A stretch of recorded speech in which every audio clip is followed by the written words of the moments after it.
Good morning students, welcome to e-learning classes and this class is organized by R.R.B groups of school and today we will going to start the chapter 21 people who enriched our thoughts.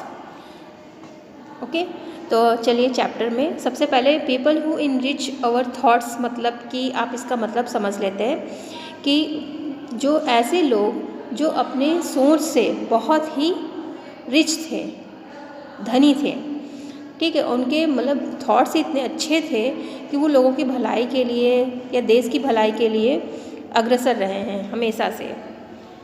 ठीक है, तो India जो है ऐसे लोगों का birth place रहा है जो लोग अपनी बारे में ना सोच करके लोगों की भलाई के बारे में सोचते थे और अपना पूरा जीवन उन्होंने सोसाइटी के वेलफेयर के लिए लगा दिया था और उन्होंने लव, इक्वालिटी और ब्रदरहुड का मैसेज सबको पास किया।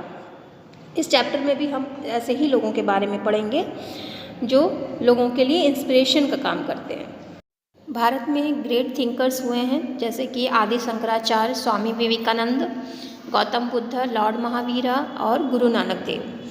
और जो आदि शंकराचार्य जी थे वो भारत में अपना लव, ब्रदरहुड, ह्यूमैनिटी का मैसेज देने के लिए पूरे ऑल ओवर इंडिया में उन्होंने यात्राएं की, लोगों को समझाया और आपस में भी उनको मदद करने के लिए लोगों की वो मदद करें और साथ में भाईचारे के साथ रहें। उन्होंने 4 डिसिप्लिन्स स्थापित किए, आश्रम, जो 4 आश्रम थे 4 कॉर्नर्स में, इंडिया के 4 कॉर्नर्स में, चारों दिशाओं में स्थापित किए। एक कर्नाटका में, दूसरा गुजरात में, तीसरा उड़ीसा में और चौथा उत्तराखंड में। और वो फॉर्मुलेटिंग द रिचुअल्स के लिए जाने जाते थे और टेम्पल्स में जो उन्हीं के हिसाब से जो रिचुअल्स उन्होंने स्थापित किए थे उसी के हिसाब से पूजा भी होती थी। महर्षि दयानंद सरस्वती, इन्होंने आर्य समाज की स्थापना की थी और ये आइडल वर्शिप और चाइल्ड मैरिज का सिस्टम, इसके लिए उन्होंने चैलेंज खड़ा किया। अनसेल्फिश एंड हैव फेथ जो था, इनका डिवाइन पावर पे फेथ था इनको, ओके। और स्वामी विवेकानंद इन्होंने रामकृष्ण मिशन की स्थापना की थी, सोशल रिफॉर्मर थे और इन्होंने कास्ट सिस्टम और चाइल्ड मैरिज को भी उन्होंने इसके खिलाफ खड़े हुए थे। और एजुकेशन, सबसे पहले उन्होंने बल दिया कि एजुकेशन सिस्टम सबके लिए अनिवार्य होना चाहिए, सबको एजुकेशन ज़रूरी है और जिससे कि हर सोसाइटी में हर पर्सन का डेवलपमेंट हो सकता है इसी की मदद से ही। इसलिए उन्होंने एजुकेशन सिस्टम को सबके लिए कहा कि वो सबको कंपलसरी है, सबको एजुकेशन चाहिए ही चाहिए। गौतम बुद्ध और महावीर जो थे वो बौद्धिज्म और जैनिज्म के फाउंडर थे और इन्होंने, दोनों लोगों ने नॉन वायलेंस, काइंडनेस, इक्वालिटी को स्प्रेड किया, लोगों को समझाया कि काइंडनेस से रहना चाहिए, झगड़ा नहीं करना चाहिए और सबके प्रति दयालुता रखना चाहिए। इवन कि जो जानवर हैं, पेड़ पौधे हैं, उनके प्रति भी काइंडनेस रखनी चाहिए, एक दूसरे के साथ मिलजुल कर रहना चाहिए। गुरु नानक देव जी ये सिखिज्म के फाउंडर थे, इन्होंने सिखिज्म धर्म की स्थापना की थी और इन्होंने ओमनी प्रेजेंट कि गॉड सभी जगह है, हर चीज़ में है। He emphasize unity, brotherhood, selfless service and honesty, उन्होंने ये चीज़ें बताई। जिस तरह से सोशल थिंकर्स थे उसी तरह से सोशल रिफॉर्मर भी थे। रिफॉर्मर्स क्या करते थे, वो उन्होंने इविल, जितने भी सोशल इविल्स थे समाज में, उनके खिलाफ खड़े हुए और उनके खिलाफ लड़ाई भी किया उन्होंने और उनको मिटाने की कोशिश भी की। जैसे कि चाइल्ड मैरिज है, डॉरी सिस्टम है, सती प्रथा है, ये इसके लिए उन्होंने खिलाफ लड़ाई भी लड़ी और इसके बेटरमेंट के लिए, सोसाइटी के बेटरमेंट के लिए भी उन्होंने काम किए। ये सोशल रिफॉर्मर्स कहलाएं। जैसे कि पहला है राजा राम मोहन राय। राजा राम मोहन राय जो हैं ग्रेट स्कॉलर थे और उन्होंने सोशल इविल्स जो थी, sati, burning of widow along with her husband's dead body, उसके खिलाफ उन्होंने कदम उठाए। चाइल्ड मैरिज है, कास्ट सिस्टम है और ब्रह्म समाज की स्थापना की और इन्होंने ऑर्गेनाइजेशन ऐसा आइडियाज़ दिए हैं कि गॉड जो है उनकी वर्शिप करनी चाहिए लेकिन साथ में सोशल इविल्स को बढ़ावा नहीं देना चाहिए।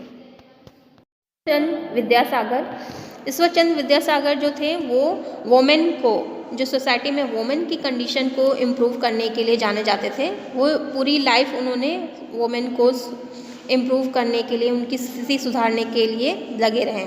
उन्होंने गर्ल्स के एजुकेशन के लिए कई जगह स्कूल खोले, उनके एजुकेशन को प्रमोट करने के लिए भी काम किया और चाइल्ड मैरिज के अगेंस्ट में काम किया, विडो रीमैरिज के लिए फेवर में काम किया। इस तरह से उन्होंने काम किया। महात्मा गांधी राष्ट्रपिता के नाम से भी जाने जाते थे नेशन में। उन्होंने पूरे अपने जीवन यूनिटी को, ब्रदरहुड को, लोगों के बीच में जितने भी रिलीजन्स के, सभी रिलीजन को, लोगों को ब्रदरहुड के साथ रहने के लिए और यूनिटी के साथ रहने के लिए उकसाया। और उन्होंने कास्ट सिस्टम, उन्होंने लोगों को इंस्पायर्ड किया कि वो नॉन वायलेंस के रास्ते पर चलें। किंग्स में हमारे देश में जो है किंग्स में भी जो राजा हुए हैं, जैसे कि अकबर हैं, अशोका हैं, कृष्णदेवराय हैं, इन्होंने भी जनरेशन की भलाई के लिए बहुत सारे काम भी किए हैं और उन्होंने अपने थॉट्स भी दिए हैं लोगों की भलाई के लिए, लोगों को इंस्पायर किया है। जैसे कि पहले अशोका जो थे मौर्य वंश के डायनेस्टी के जो थे रूलर थे और ग्रेट वॉरियर थे। उन्होंने बहुत सारी लड़ाइयाँ लड़ी और बहुत जगह लड़ाइयाँ लड़ी, लेकिन लास्ट में क्या हुआ, वो जब लड़ाई के दौरान ये जो भी बैटल उन्होंने लड़े हैं, वहाँ पे खून खराबा देखकर, लोगों की मृत्यु देख करके, उन्होंने जो कलिंगा वार उन्होंने लास्ट में लड़ा था, वहाँ पे इस तरह से सीन देख करके उन्होंने कहा कि अब हम वायलेंस नहीं करेंगे। मतलब कि उन्होंने अब अहिंसा का रास्ता अपनाया था और वो बुद्धिज़्म को फॉलो करने लगे थे, उसके अनुयायी बन गए थे। और उन्होंने फिर उसके बाद से अपना पूरा जीवन जो है उसके बौद्ध धर्म को स्प्रेड करने में, उनके जो मैसेज हैं लव, पीस, ह्यूमैनिटी और नॉन वायलेंस के मैसेज को पूरे वर्ल्ड में स्प्रेड किया। अकबर भी मुग़ल एम्परर थे, वो इंडिया में आए थे और इन्होंने भी सभी जितने भी रिलीजन्स हैं सबको इक्वल रिस्पेक्ट दी। और उन्होंने एक इबादत खाना भी बनाया था जो एक हॉल ऑफ वर्शिप था, जहाँ पे डिफरेंट रिलीजन के स्कॉलर्स आते थे और वहाँ पर अपने व्यूज़ एक्सचेंज करते थे। जितने भी जो भी धर्म के बारे में जो जानते थे, अपने व्यूज़ एक दूसरे को शेयर करते थे। और अकबर ने दीन इलाही नाम का एक धर्म भी चलाया था जो डिवाइन फेथ मतलब था उसका, और ये प्रॉपर मोरल कंडक्ट पर कॉन्सेप्ट पे बेस्ड था। कृष्णदेवराय ये भारत में बहुत से इंडियन के लिए सम्मानीय व्यक्ति थे और ये साउथ इंडिया के रूलर्स थे और इन्होंने बहुत सारी ऐसी चीज़ें की जिससे कि अपने किंगडम में वो पीस ला सकें, शांति ला सकें, स्थापित कर सकें और प्रॉस्पेरिटी ला सकें। उन्होंने इसके लिए टेम्पल्स बनवाए, वाटर टैंक्स, डैम्स, कैनाल्स, ये सब प्रोवाइड कराएं। ये सब भलाई के काम उन्होंने लोगों के लिए किए थे। प्राचीन भारत बहुत सारे ऐसे मैथमेटिशियन, एस्ट्रोनॉमर, मेडिकल एक्सपर्ट्स के लिए जाना जाता है। पूरे वर्ल्ड में उन्होंने प्रूव कर दिया अपने hard work, dedication, sincerity, passion, strong will power के द्वारा उन्होंने ये प्रूव कर दिया कि अपने लाइफ में प्रॉब्लम्स या कोई भी चीज़ें ऐसे आने के बावजूद उन्होंने अपने लाइफ में सक्सेस पाया और उसको प्रॉब्लम को भी सॉल्व किया। आर्यभट्ट इसमें से ग्रेट मैथमेटिशियन थे, एस्ट्रोनॉमर भी थे। उन्होंने ही सबसे पहले ज़ीरो का इन्वेंशन किया था और इंडिया ने भी उनको रिस्पेक्ट के लिहाज से उनका सम्मान देने के लिए अपना जो फर्स्ट सैटेलाइट है उनके नाम पर ही रखा था। चरका जो थे आयुर्वेद के फादर के नाम से भी जाने जाते हैं। श्रुता फादर ऑफ इंडियन सर्जरी के नाम से जाने जाते हैं। और कुछ और वेल नोन जो साइंटिस्ट हैं भारत में, उनमें से जेसी बोस, सीवी रमन, होमी भाभा और एपीजे अब्दुल कलाम, ये मेन कुछ साइंटिस्ट हैं जिन्होंने वेलफेयर के लिए, इंडियन सोसाइटी में लोगों की भलाई के लिए बहुत सारे काम किए हैं। तो ये चैप्टर था chapter 21, people who enrich our thoughts.